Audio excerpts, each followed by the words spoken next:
السلام علیکم ورحمۃ اللہ وبرکاتہ۔ الحمدللہ وحدہ والصلاة والسلام علی من لا نبی بعد۔ اعوذ باللہ من الشیطان الرجیم، بسم اللہ الرحمن الرحیم۔ یسألونک عن الانفال قل الانفال للہ والرسول فاتقوا اللہ واصلحوا ذات بینکم وَأَطِیعُوا اللَّهَ وَرَسُولَهُ إِن کُنتُم مُؤْمِنِینَ۔ آج کی تراویح میں سورہ انفال اور سورہ توبہ کی تلاوت کی گئی ہے۔ گفتگو سورہ انفال کی ابتدائی آیات سے ہو رہی ہے۔ انفال یہ مال غنیمت کو کہتے ہیں۔ پہلی بار مسلمانوں نے جنگ بدر میں فتح حاصل کی۔ معمولی تعداد ہونے کے باوجود ایمانی قوت سے، اللہ پر اعتماد اور توکل سے مسلمانوں کو فتح حاصل کی۔ جب مشرکین بھاگنے لگے تو کچھ لوگوں نے ان کا پیچھا کیا، تعاقب کیا، کچھ مال غنیمت لینے لگے۔ کچھ ایسے تھے جو پیارے پیغمبر کی حفاظت اور نگہداشت پر معمور تھے۔ مشرکین جب بھاگنے لگے تو بہت سے ہتھیار، بہت سی چیزیں انہوں نے پھینک دی۔ جو لوگ ان کے پیچھے تھے انہوں نے ان چیزوں کو اٹھا لیا۔ بعد میں ان کا یہ دعویٰ ہوا کہ چیزیں ہماری ہیں، ہم نے اس کو حاصل کی۔ اب جو لوگ مشرکین کے تعاقب میں تھے، پیچھا کر رہے تھے، ان کا کہنا یہ تھا کہ اگر ہم ان کو بھگاتے نہیں تو تمہیں یہ مال غنیمت حاصل نہیں ہوتا۔ وہ لوگ جو نبی کی حفاظت پر معمور تھے، ان لوگوں نے کہا کہ اگر ہم نبی کی حفاظت پر معمور متعین نہ ہوتے تو ہم بھی کچھ مال حاصل کر لیتے۔ تو مال غنیمت کے تعلق سے صحابہ میں وقتی طور پر اختلاف ہو گیا۔ جس کو جو ملا وہ اس کا دعوے دار ہو گیا۔ اس موقع پر اللہ تعالیٰ نے آیت نازل کی کہ مال غنیمت حقیقت میں اللہ اور اس کے رسول کا، کہ مومن آدمی جو جہاد کرتا ہے صرف اور صرف اللہ کی رضا کے لیے، اللہ کی خوشنودی کے لیے، اجر و ثواب کے لیے۔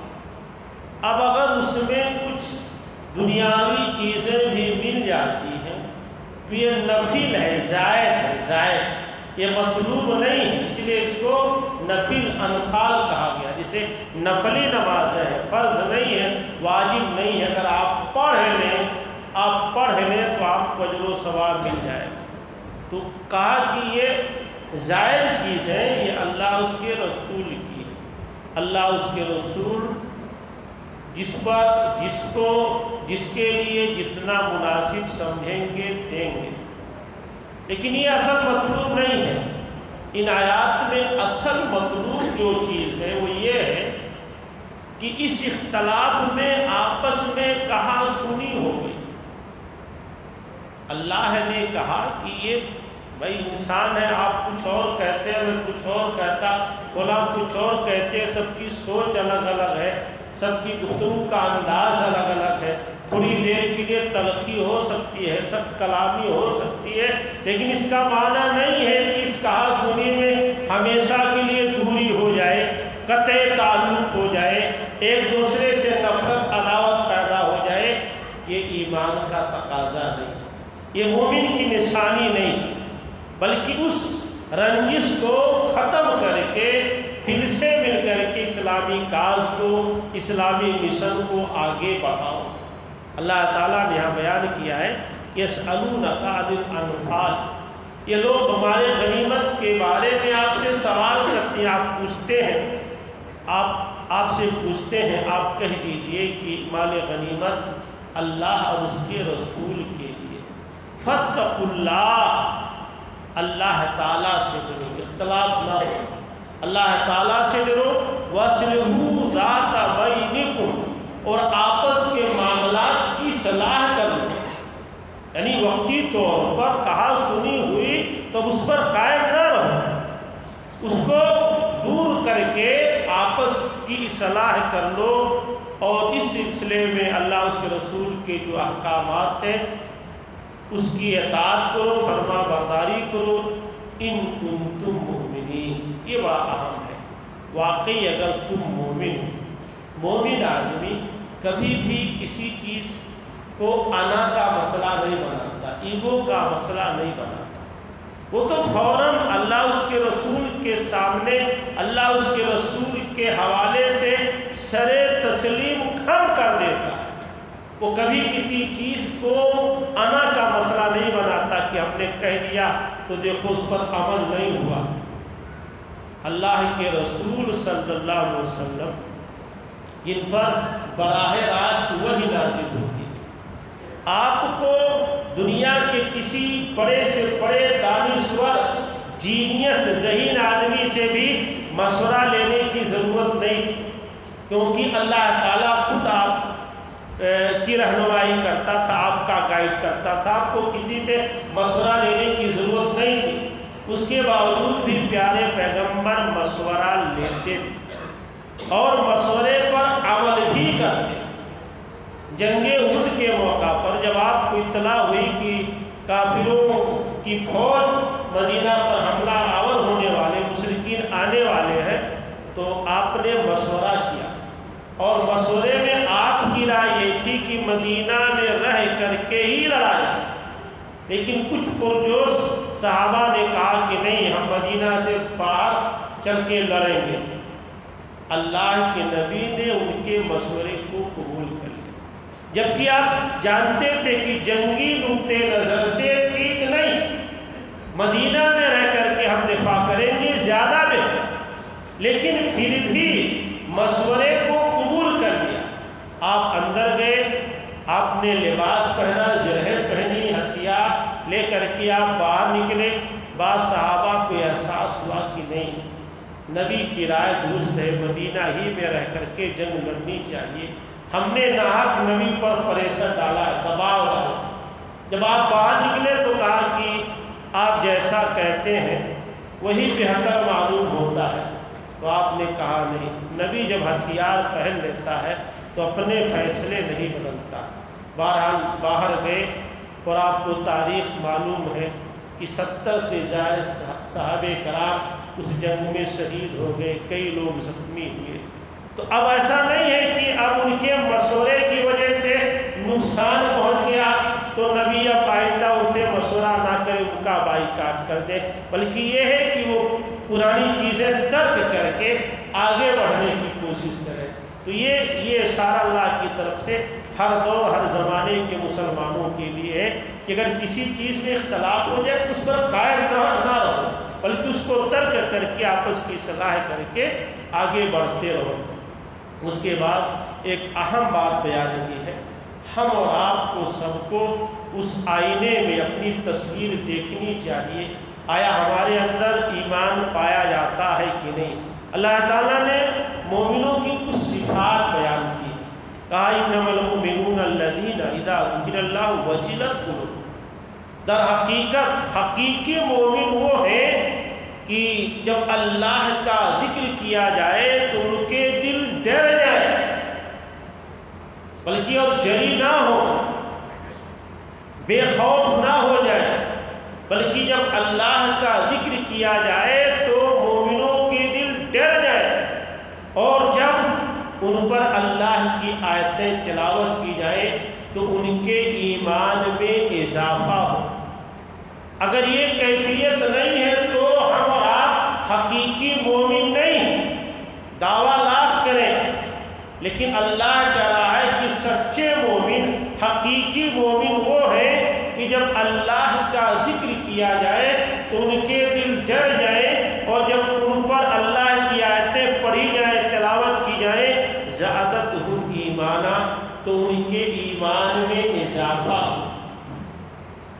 الحمدللہ آج 20ویں تراویح پڑھی گئی، 10 تراویح پڑھی گئی اور 10 پاروں کی سماعت آپ نے کی، 10 پاروں کو آپ نے سنا، ہم نے بھی سنا۔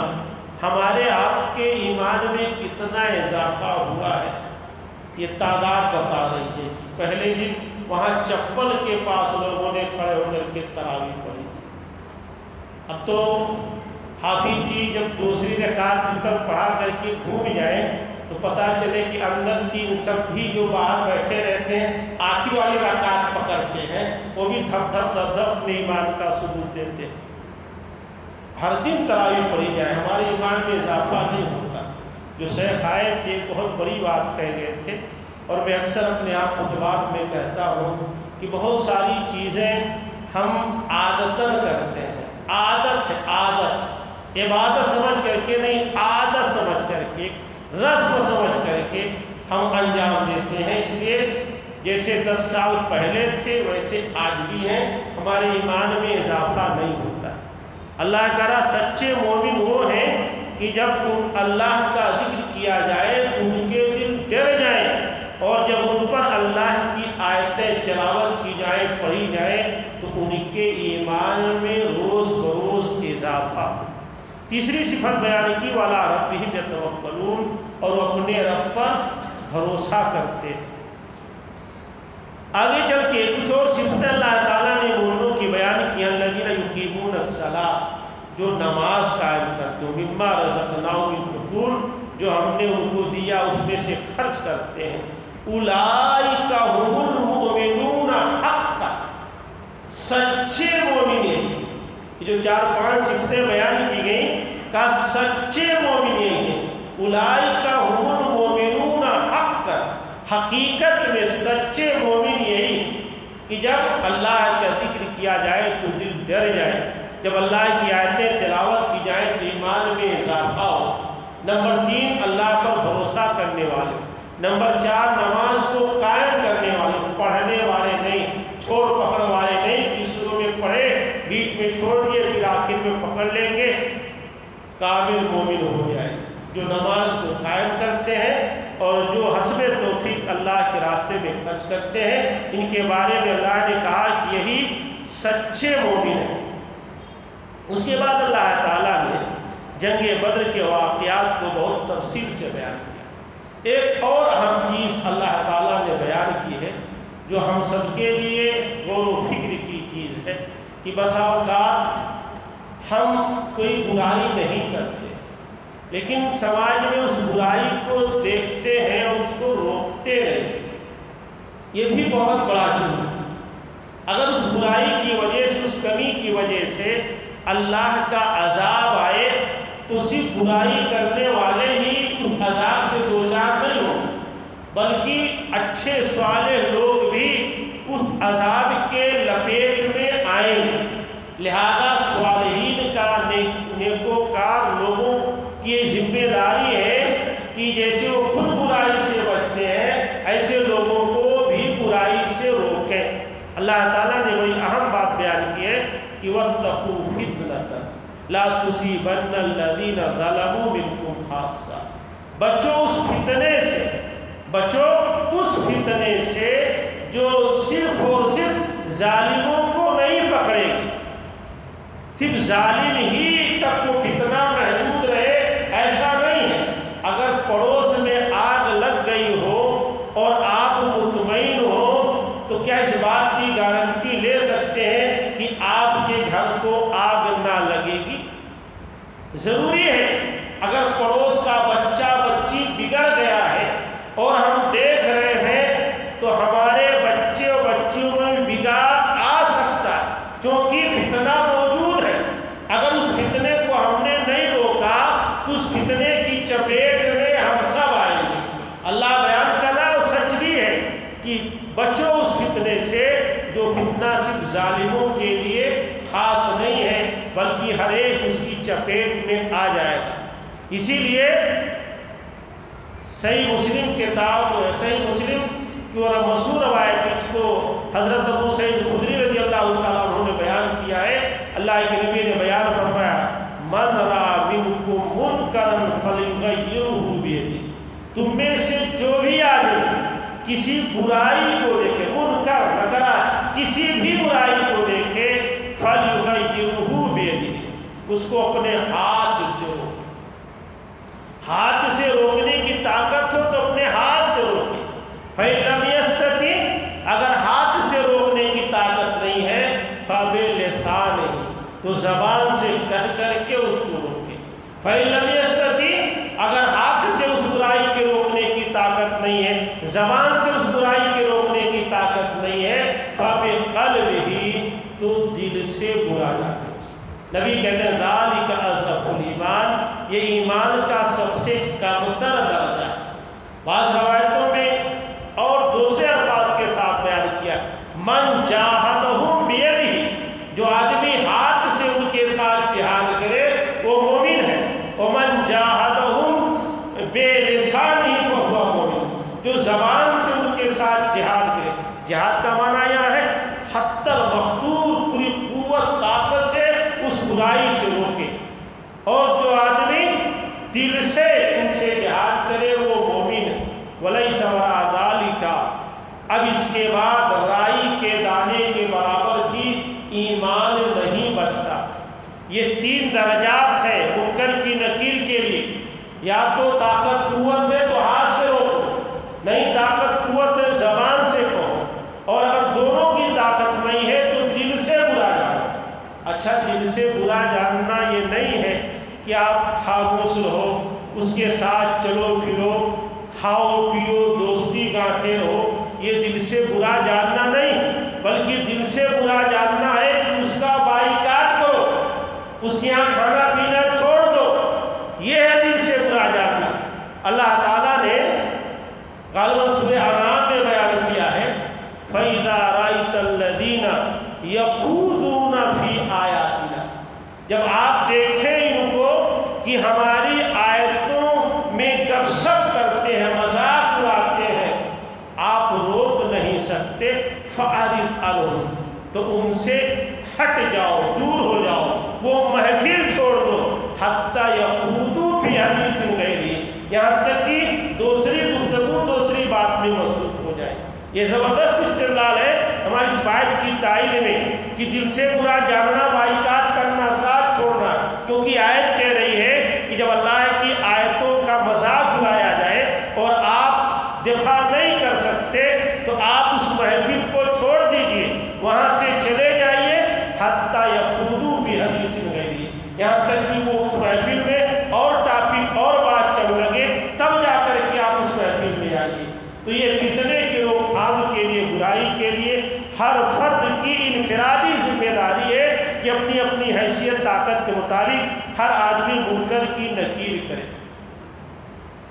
آگے چل کر کے اللہ رب العالمین نے ایک اور اہم آیت بیان کی ہے کہ اللہ کے عذاب کو روکنے کے لیے، چاہے وہ آسمانی عذاب ہو، سمائی عذاب ہو، یا کہ وقت کے فتنے ہوں، ملکی عذاب ہو، قومی عذاب ہو، تمام فتنوں یا تمام عذابات کو روکنے کے لیے ضروری ہے کہ آدمی استغفار کرتا رہے، اللہ سے توبہ کرتا رہے، اللہ سے قربت کا اظہار کرتا رہے۔ اللہ تعالیٰ نے یہاں بیان کیا وَمَا كَانَ اللَّهُ لِيُعَذِّبَهُمْ وَأَنْتَ فِيهِمْ وَمَا كَانَ اللَّهُ مُعَذِّبَهُمْ وَهُمْ يَسْتَغْفِرُونَ، اللہ تعالیٰ قوموں کو عذاب نہیں دے گا جب تک کہ وہ استغفار کرتے رہیں گے، استغفار اپنے گناہوں کی معافی مانگتے رہیں گے، رب سے جڑے رہیں گے تو اللہ تعالیٰ قوموں کو عذاب نہیں دے گا۔ لیکن جب قومیں استغفار کرنا چھوڑ دیں گی، لوگ اللہ سے توبہ طہارت کرنا چھوڑ دیں گے، تو اسی صورت میں اللہ تعالیٰ قوموں کو عذاب دے گا۔ آگے چل کر کے اسی مال غنیمت وغیرہ کا تذکرہ اور تفصیل سے اللہ تعالیٰ نے بیان کیا ہے۔ ایک اور اہم آیت بیان کی ہے کہ الذین آمنوا اذا لقیتم فئۃ، اے ایمان والو جب تم کسی گروہ سے مقابلے کے لیے تیار ہو، ان سے مقابلہ کرو، ان کے مقابل کھڑے ہو، ان کے روبرو ہو، تو تمہارے اندر کم سے کم دو کوالٹی، دو صفت، دو خوبیاں ضرور ہونی چاہیے۔ جیسے اس وقت ہم مسلمان اگر مان لیں تو واقعی ہم حالت جنگ میں نہیں گزران۔ ایسی صورت میں ہمارے لیے ضروری ہے کہ ہم ثابت قدم رہیں اپنے دین پر، اپنے عقیدہ پر، اپنے کلچر پر، اپنی تہذیب پر، اپنے شعار پر۔ اللہ تعالیٰ نے کہا کہ اے ایمان والو اذا لقیتم فئۃ، جب تم کسی جماعت سے ملو فاثبتوا، ثابت قدم ہو۔ سمجھا، خاموش ہو جانا یا مصلحت کا اظہار کرنا یہ نہیں ہے کہ سب کچھ گنوا بیٹھو، سب کچھ گنوا بیٹھو، اس کو مصلحت نہیں کہتے، اس کو صبر نہیں کہتے۔ صبر تو یہ ہے کہ اپنے مذہب پر، اپنے دین پر، اپنی تہذیب کلچر پر قائم رہو اور تدبیر کرتے ہو۔ تو جب دشمن سے مقابلے کا وقت ہو تو ثابت قدم رہو، وَاذْكُرُوا اللَّهَ كَثِيرًا، اور کثرت سے اللہ کو یاد کرو، کثرت سے اللہ کو یاد کرو۔ کیا ایسا ہے ہمارے معاشرے میں؟ جب سے یہ کرونا سے پہلے جو چلا تھا CNRC، حالات بہت خراب تھے۔ میں نہیں سمجھتا ہوں جنوب سے لے کر کے شمال تک، یا بہت ملکوں کی بات نہیں، خالی ہندوستان میں ہمارے آپس کی لڑائی جھگڑے ختم ہوئے ہوں، ہماری فضول خرچیاں ختم ہوئی ہوں، ہماری بے حیائی برائی کم ہوئی ہو، نہیں، کسی چیز میں کمی واقع نہیں ہوئی ہے۔ ہمارے کورٹ کچہری خلا طلاق کے جھگڑے ختم ہوئے ہوں، کسی چیز میں کمی واقع نہیں ہوئی، جبکہ ہونا یہ چاہیے کتنا بڑا عذاب اللہ کا آنے والا، پوری دشمن قوم ہم پر ٹوٹ پڑی ہے۔ ہمیں اپنے تمام اختلافات کو ختم کر کے اللہ سے جڑ جانا چاہیے، اللہ کو یاد کرنا چاہیے، لیکن ایسا نہیں۔ جب ایسا نہیں ہے تو پھر اللہ ہی ہمارا محافظ ہے۔ تو دشمن کے مقابلے کے وقت یہ دو صفتیں اللہ کہہ رہا ہے اگر پیدا کر دو، پہلی صفت فاثبتوا، ثابت قدم رہو، دوسری صفت واذکروا اللہ کثیرا، اور اللہ کو کثرت سے زیادہ یاد کرو، تب تمہیں کامیابی ملے۔ کہا ہے لعلکم تفلحون، تاکہ تم کامیاب ہو۔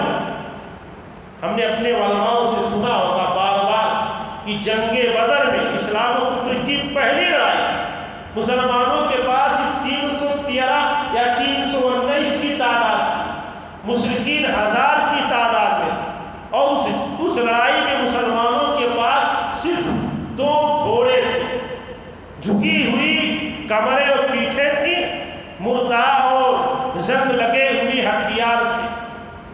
ایسی حالت میں مسلمان مشرکین کے مقابلے میں گئے تھے۔ اللہ کے نبی ایک چھپر کے نیچے اللہ سے رو رہے تھے کہ الہ العالمین، اگر آج یہ چھوٹی سی جماعت ختم ہو گئی تو یہ زمین پر تیری کوئی عبادت کرنے والا نہیں ہوگا۔ جنگ کی حالت میں اللہ سے رو رہے، دعا کر رہے، اللہ کا ذکر کر رہے، اتنا روئے تھے کہ آپ کی چادر گر گئی تھی۔ ابو بکر صدیق رضی اللہ تعالیٰ عنہ نے وہ چادر اڑائی، کہا اللہ کے رسول اب بس کیجیے۔ تو اس حالت میں آپ اللہ سے قریب ہو گئے۔ ہمارے ہاں دین سے دوری پیدا ہوئی ہے، قربت نہیں ہوئی ہے۔ جب ہم پریشانی کے عالم میں ہوں، ہمارے لیے ضروری ہے کہ ہم رب سے اور قریب ہوں، کثرت سے اللہ تعالیٰ کو یاد کریں، کیونکہ کامیابی کے لیے ضروری ہے۔ اور جب حالات خراب ہوں، ہم جنگ کی حالت میں ہوں، ہماری پوزیشن بہت کمزور ہو، تو ایسی صورت میں ہمیں اختلاف سے کلی طور پر بچنا چاہیے، کیونکہ اللہ پھر آگے بیان کر رہا ہے کہ وَأَطِیعُوا اللَّهَ وَرَسُولَهُ، اللہ اس کے رسول کی اطاعت کرو۔ یعنی جنگ کے فوراً یہ آیت اس لیے بیان کر رہا ہے کہ جنگ کی حالت میں، کمزوری کی حالت میں، حالات کے خراب ہونے کی حالت میں اگر آپ آپس میں اختلاف کرو گے تب تو تمہاری ہوا اکھڑ جائے، تم کہیں کے نہیں رہو گے۔ اللہ نے کہا اللہ کی اطاعت کرو، اس کے رسول کی اطاعت کرو، وَلَا تَنَازَعُوا، اور آپس میں لڑو نہ، آپس میں جھگڑو نہ، فَتَفْشَلُوا، ورنہ پھسل جاؤ گے، کمزور ہو جاؤ گے، وَتَذْهَبَ رِيحُكُمْ، تمہاری ہوا اکھڑ جائے گی، وَاصْبِرُوا، صبر کرو، ان اللہ مع الصابرین، اللہ صبر کرنے والوں کے ساتھ ہے۔ یہ ساری چیزیں اللہ تعالیٰ مسلمانوں کو ہر زمانے کے لیے بیان کر دیا ہے کہ جب مسلمان کمزوری کی حالت میں ہوں تو ان کے لیے ضروری ہے کہ آپس میں مل جل کر رہیں، اتحاد و اتفاق کے ساتھ رہیں۔ آگے پھر اللہ رب العالمین اسی تناظر میں بیان کر رہا ہے کہ وَأَعِدُّوا لَهُم مَّا اسْتَطَعْتُم مِّن قُوَّةٍ، کہ دشمن سے مقابلے کے لیے بھرپور تیاری کرو۔ وَأَعِدُّوا لَهُم مَّا اسْتَطَعْتُم مِّن قُوَّةٍ وَمِن رِّبَاطِ الْخَيْلِ، فوجی طاقت ہو، گھوڑوں کی طاقت ہو، ہتھیار ہو۔ زمانے کے اعتبار سے جو سب سے بڑا ہتھیار ہو وہ مسلمانوں کے پاس ہونا چاہیے۔ یہ قرآن کا حکم ہے کہ اس زمانے میں سب سے بہترین ہتھیار تیر اندازی تھی۔ رمیہ، قوہ کی تفسیر حدیث میں رمیہ سے کی گئی، تیر اندازی، تیر دوری سے دشمن کو مار دینا، یہ بہت بڑا ہتھیار تھا۔ آج اس زمانے میں جو سب سے بڑا ہتھیار ہے، اللہ کہہ رہا ہے وہ مسلمانوں کے پاس بھی ہونا چاہیے۔ یا جیسے جدید تعلیم ہے، اچھی تعلیم ہے، تعلیم کو بھی آپ ہتھیار بنا سکتے ہیں۔ جس تنظیم کی آج ملک پر حکومت ہے، وہ 100 سال کے اپنے مشن میں لگ کر کے ہر شعبوں میں داخل ہوئی ہے، تب جا کر کے آج ہم کو آپ کو نچا رہی۔ ہماری ایسی کوئی کوشش نہیں تھی۔ میں ایک مثال دوں آپ کو، ضرور نہیں ہے کہ آپ اس سے اتفاق بھی کریں، یہ ہماری اپنی ذاتی سوچ ہو سکتی ہے۔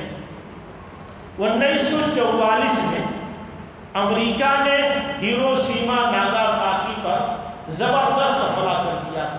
یہ دو تجارتی شہر تھے، کہاں کے؟ جاپان کے، ہیروشیما ناگاساکی 1944 میں، اور پورا تہس نہس کر دیا تھا۔ وہ قوم مفلوج ہو گئی تھی، سیاسی طور پر شکست کھا گئی تھی، امریکہ اس پر مسلط ہو گیا تھا۔ پھر اس قوم نے سیاسی قوت میں اضافہ نہیں کیا، مظاہرہ نہیں کیا، الیکشن نہیں لڑی، بلکہ کیا کیا؟ اس نے تعلیم میں کوشش کی، صرف اور صرف تعلیم کو ہتھیار بنایا۔ اور 80-90 کی دہائی میں 40-50 سال کی عمر تک پہنچتے میڈ ان جاپان دنیا کا سب سے بڑا ٹریڈ مارک بن گیا، تجارتی نشان بن گیا۔ ہمارے یہاں کیا ہے، تھوڑا سا پیسہ ہو جاتا ہے، لوگ الیکشن لڑتے ہیں۔ میرے بھائیوں، ہمارا مشاہدہ ہے یو پی سے لے کر کے آپ کے کرناٹکا تک، ہم میں سے 99% الیکشن اپنے بھائیوں کو ہرانے کے لیے لڑتے ہیں، جیتنے کے لیے نہیں لڑتے۔ جیتنے کے لیے لڑتے، اپنے بھائیوں کو ہرانے کے لیے لڑتے ہیں۔ جہاں جس قوم کے بڑے لوگوں کی یہ سوچ ہو، ایسے لوگ کو ہم اپنا قائد رہنما کیسے بنا سکتے ہیں؟ گزشتہ سال جو حجاب کا مسئلہ چلا، کیا ہمارے پاس پیسے نہیں ہیں جو اتنا ہم بڑے بڑے مکانات کروڑوں کا بناتے ہیں، اتنا اچھا کھانا کھاتے ہیں؟ کیا ہم اپنے لیے کوئی میڈیکل کالج قائم نہیں کر سکتے؟ کیا ہم ڈگری کالج قائم نہیں کر سکتے؟ اللہ نے بہت دیا مسلمانوں کے پاس، لیکن اس طرف دھیان ہی نہیں جاتا۔ اگر آج ہمارے پاس کالج ہوتے، ہمارے پاس یونیورسٹیاں ہوتی، تو ہماری بہنوں کو، ہمارے بچیوں کو پردے کی وجہ سے تعلیم سے نہیں روکا جا سکتا تھا۔ ہماری بچیاں، ہماری بہنیں، ہماری بیٹیاں اپنے کالجوں میں، اپنی یونیورسٹیوں میں تعلیم حاصل کرتی۔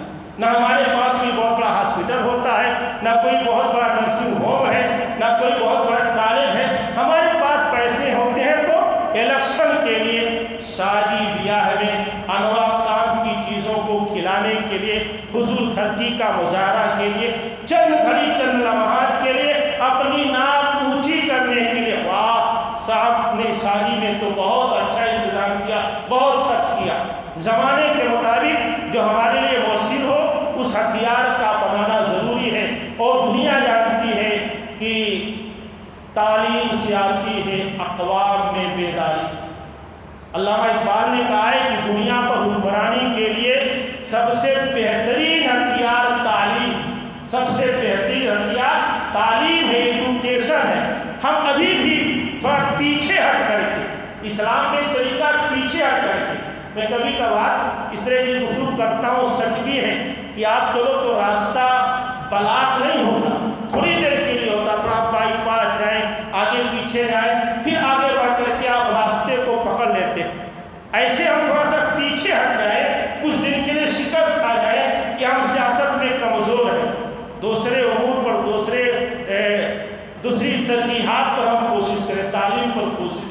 10-20 سال کے بعد ہماری حالات بدل جائیں گے انشاءاللہ، لیکن کاش قوم میں ایسے لوگ ہوں جس سلسلے میں غور و فکر کریں۔ بات اس پہ آ گئی تھی تو غیر مرتب طور پر کچھ باتیں آپ تک پہنچ گئیں۔ وَأَعِدُّوا لَهُمْ مَا اسْتَطَعْتُم مِّن قُوَّةٍ کہ دشمن کے مقابلے کے لیے فوجی قوت اور اس طرح سے گھوڑوں کی قوت یا حسب ضرورت زمانے کے اعتبار سے جس کی ضرورت ہو اس کی تیاری کرو، تاکہ تم دشمن کی آنکھوں میں آنکھیں ڈال کر کے اپنے مشن کو، اپنے کاز کو آگے بڑھا سکو۔ آگے اللہ رب العالمین نے سورہ برات میں مشرکین سے برات کا اظہار کیا۔ سن 8 ہجری میں جب مکہ فتح ہو گیا تو مشرکین کو 4 مہینے کی مہلت دی گئی کہ آپ جیسے پہلے رہتے تھے رہ سکتے ہو، 4 مہینے کا بعد یہ مہلت ختم ہو جائے گی۔ 4 مہینے کی جب مدت ختم ہو گئی تو مشرکین سے برات کا اظہار کر دیا گیا اور یہ کہہ دیا گیا کہ آئندہ کوئی بھی مشرک خانہ کعبہ میں داخل نہیں ہو سکتا، کیونکہ یہ خانہ کعبہ صرف اور صرف مسلمانوں کا ہے، 5 7 لوگ اس کے اندر داخل ہو سکتے ہیں۔ کئی آیتوں میں اللہ تعالیٰ نے سورہ برات کے اظہار میں اسی چیز کا تذکرہ فرمایا۔ آگے چل کر کے اللہ رب العالمین نے ایک اور اہم بات بیان کی ہے کہ یا الذین آمنوا لا تتخذوا آباءکم واخوانکم اولیاء ان استحبوا الکفر علی الایمان۔ یہ بہت اہم بات ہے کہ اگر آپ کے والد، آپ کی والدہ، آپ کے بھائی اگر وہ کفر پر ہوں اور آپ ایمان پر ہوں تو آپ ان سے دوستی نہیں کر سکتے، ان کے ساتھ اچھا سلوک کریں گے، اچھا برتاؤ کریں گے، ان کے ساتھ ادب و احترام کا معاملہ کریں گے، لیکن آپ ان کو اپنا دوست نہیں بنا سکتے، ان کو اپنا رازدار نہیں بنا سکتے۔ اسلام کا یہ حکم ہے، کیونکہ وہ آپ کے دینی بھائی یا باپ نہیں رہے، گرچہ سگے ہیں، خون کا رشتہ ہے، لیکن سب سے مضبوط رشتہ دین کا رشتہ ہوتا۔ تو اللہ نے بیان کیا ہے کہ ایمان والو تم اپنے باپوں کو، اپنے بھائیوں کو دوست نہ بناؤ۔ کب؟ ان استحبوا الکفر علی الایمان، اگر وہ ایمان کے مقابلے میں کفر کو پسند کرتے ہیں۔ وَمَن يَتَوَلَّهُم مِّنكُمْ، اور تم میں سے جو بھی ایسے لوگوں سے دوستی کرے گا، ایسے لوگوں سے دوستی کرے گا، فَأُولَٰئِكَ هُمُ الظَّالِمُونَ، تو ایسے لوگ ظالم۔ ایک روایت میں ہے کہ ابو سفیان جو مکہ کا سردار تھا اور اس وقت وہ کفر پر تھے، صلح حدیبیہ کے بعد جب وہ مدینہ پہنچے تو ان کی ہی بیٹی تھی ام حبیبہ وہ ان کے پاس پہنچے اور بستر پر بیٹھنا چاہا تو انہوں نے بستر کو سمیٹ لیا، کہا کہ اللہ کے نبی کا بستر ہے، آپ اس پر نہیں بیٹھ سکتے۔ کہا بیٹی کیا مجھے اس لائق نہیں سمجھتی ہو؟ کہا کہ ابو جان میں آپ کا احترام کرتی ہوں، لیکن آپ کافر و مشرک ہیں، یہ نبی کا بستر ہے، آپ اس پر نہیں بیٹھ سکتے۔ بعض روایتوں میں ہے کہ ام سلمہ رضی اللہ تعالیٰ عنہ نے اللہ کے نبی سے پوچھا تھا کہ میری والدہ کافرہ ہے، وہ میرے پاس آئی ہے، میں کیا کروں؟ نبی نے کہا کہ ان کے ساتھ اچھا سلوک و برتاؤ کرو۔